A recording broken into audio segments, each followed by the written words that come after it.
আসসালামু আলাইকুম। সংবাদে আপনাদের সবাইকে স্বাগত জানাচ্ছি। আমি ফিরোজ তোহা। শুরুতেই সংবাদ শিরোনাম।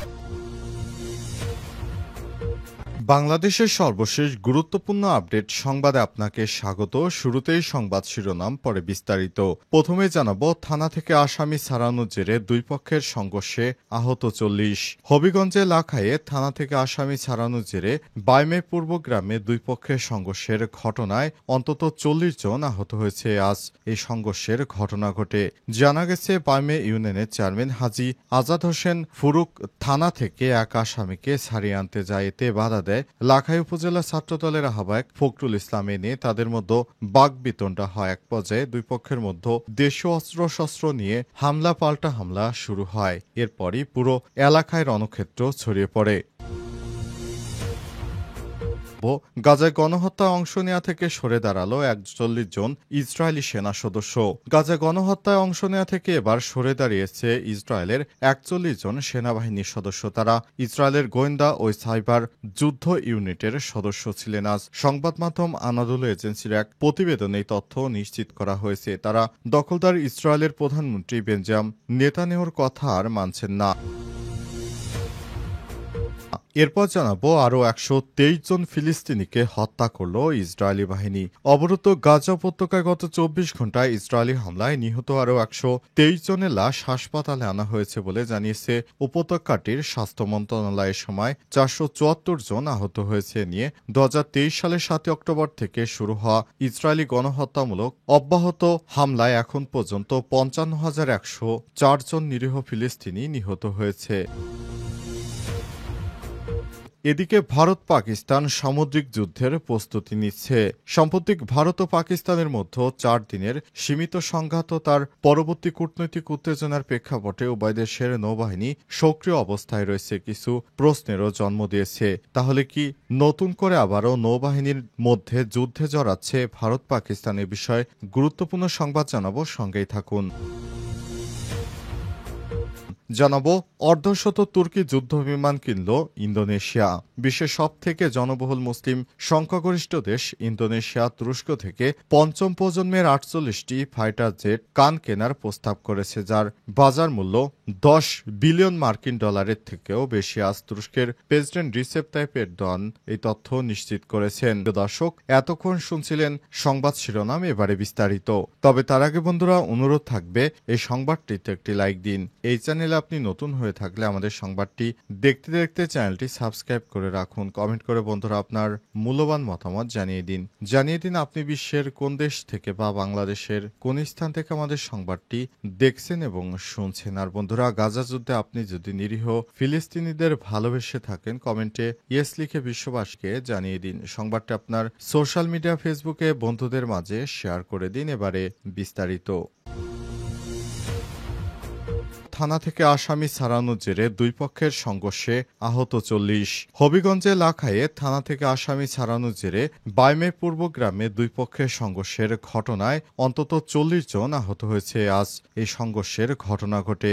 জানা গেছে, বাইমে ইউনিয়নের চেয়ারম্যান হাজী আজাদ হোসেন ফুরুক থানা থেকে এক আসামিকে ছাড়িয়ে আনতে যায়। এতে বাধা দেয় লাখাই উপজেলা ছাত্রদলের আহ্বায়ক ফখরুল ইসলাম। নিয়ে তাদের মধ্যে বাকবিতণ্ডা হয়। এক পর্যায়ে দুই পক্ষের মধ্যে দেশীয় অস্ত্রশস্ত্র নিয়ে হামলা পাল্টা হামলা শুরু হয়। এরপরই পুরো এলাকায় রণক্ষেত্র ছড়িয়ে পড়ে।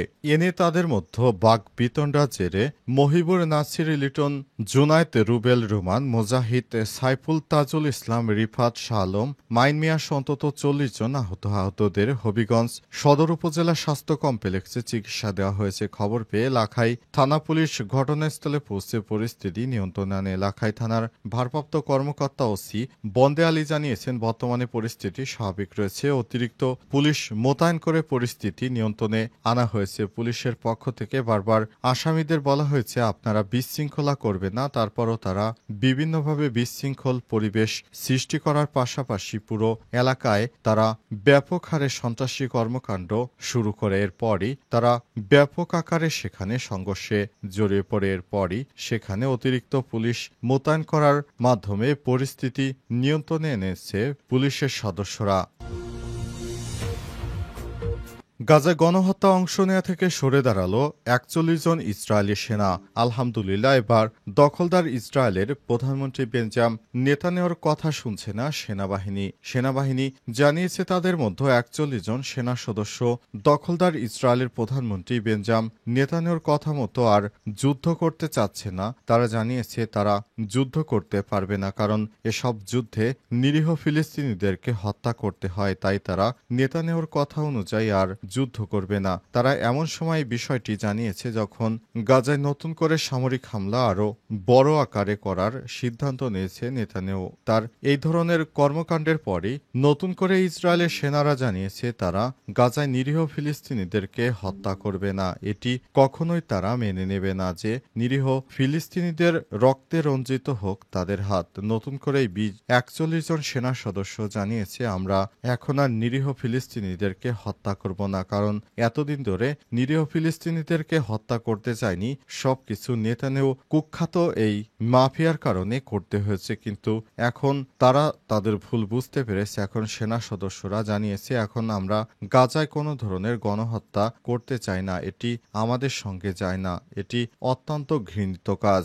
ইসরায়েলের পক্ষ থেকে বারবার সেনাদেরকে চাপ প্রয়োগ করা হচ্ছে নিরীহ ফিলিস্তিনে গিয়ে যুদ্ধ করে তারপর তাদেরকে খুব বাজেভাবে ক্ষতি করার জন্য, কিন্তু সেনারা নেতানিয়াহুর কমান্ড মানছে না। এছাড়াও নেসেটে ইসরায়েলের প্রধানমন্ত্রী বেঞ্জামিন নেতানিয়াহুর বিরুদ্ধে এবার ব্যাপক আকারে গণভোট হয়েছে। তার বিরুদ্ধে যেসব গণভোট হয়েছে এই ভয়ে নেতানিয়াহু এখন মুখ চুপসে গেছে। নেতানিয়াহুর বিরুদ্ধে এবার কথা বলতে শুরু করেছে ইসরায়েলের সব শ্রেণী পেশার মানুষ। এখন আর নেতানিয়াহুর রক্ষা হবে না এমনটাই জানা যাচ্ছে। আরও ১২৩ জন ফিলিস্তিনিকে হত্যা করল ইসরায়েল। অবরুদ্ধ গাজা উপত্যকায় গত ২৪ ঘণ্টায় ইসরায়েলি হামলায় নিহত আরও ১২৩ জনের লাশ হাসপাতালে আনা হয়েছে বলে জানিয়েছে উপত্যকাটির স্বাস্থ্য মন্ত্রণালয়ের। সময় ৪৭৪ জন আহত হয়েছে। এ নিয়ে ২০২৩ সালের ৭ অক্টোবর থেকে শুরু হওয়া ইসরায়েলি গণহত্যামূলক অব্যাহত আগ্রাসনে এখন পর্যন্ত ৫৫,১০৪ জন ফিলিস্তিনি নিহত হয়েছে।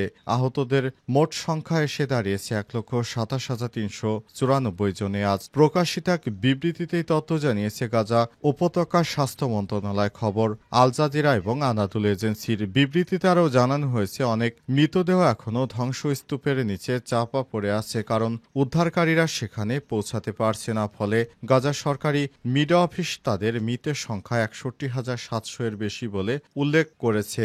জানিয়েছে ধ্বংসস্তূপের নিচে এখনও অনেক মরদেহ রয়েছে, সেগুলো এখনও উদ্ধার করা যায়নি। নিরীহ ফিলিস্তিনিদের রক্তে রঞ্জিত হচ্ছে ইহুদিবাদী নেতানিয়াহুর হাত। পৃথিবীর নিকৃষ্ট এই স্বৈরশাসক নেতানিয়াহু, যিনি এখনও গাজায় নিরীহ ফিলিস্তিনিদেরকে গণহত্যা অব্যাহত রেখেছে। পৃথিবীর প্রায় সবকয়টি রাষ্ট্র থেকে বলা হয়েছে গণহত্যা বন্ধ করার জন্য আহ্বান জানানো হয়, কিন্তু নেতানিয়াহু এখনও এমন এক নিকৃষ্ট স্বৈরশাসক যিনি এখনও গাজায় গণহত্যা অব্যাহত রেখেছে। তার এমন নিকৃষ্ট ফ্যাসিবাদী আচরণে পুরো বিশ্ব এখনও হতাশ, কারণ পৃথিবীর বুকে এভাবে সাধারণ মানুষকে আর গণহত্যা করেনি কোনো রাষ্ট্র।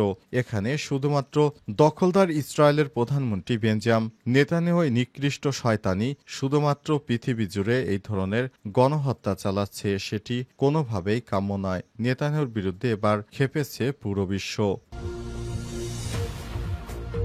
ভারত পাকিস্তান সামরিক যুদ্ধের প্রস্তুতি নিচ্ছে।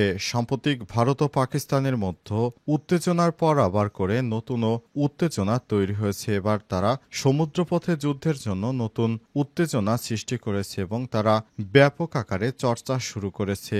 ভারত নতুন করে পাকিস্তানের বন্দরে হামলা করার জন্য তালবাহানা শুরু করেছে। অবস্থায় ভারতের হিন্দুত্ববাদী সরকাররা পাকিস্তানে নতুন করে হামলার জন্য ছক করছে। পাকিস্তানও এই হামলা প্রতিহত করার জন্য ব্যাপক আকারে তারা সেনা মোতায়েনের সিদ্ধান্ত নিয়েছে। পাকিস্তান জানিয়েছে ভারত যদি নতুন করে কোনো আগ্রাসন চালায় তাহলে শক্ত হাতে তা দমন করবে পাকিস্তানের নৌসেনারা। পাকিস্তানের নৌসেনারা এখনও প্রস্তুতি নিচ্ছে। অবস্থায় নতুন করে আবার দুই দেশের মধ্যে যুদ্ধ পরিস্থিতি সৃষ্টি হয়েছে। বিশেষ করে পাকিস্তান ও ভারতের মধ্যে পেহেলগামে হামলার ঘটনার পর যে যুদ্ধ শুরু হয়েছিল সেই যুদ্ধের পর দুই দেশের মধ্যে সম্পর্ক স্বাভাবিকীকরণের চেষ্টা চললেও শেষ পর্যন্ত এখনো দুই দেশের মধ্যে স্বাভাবিক হয়নি সম্পর্ক।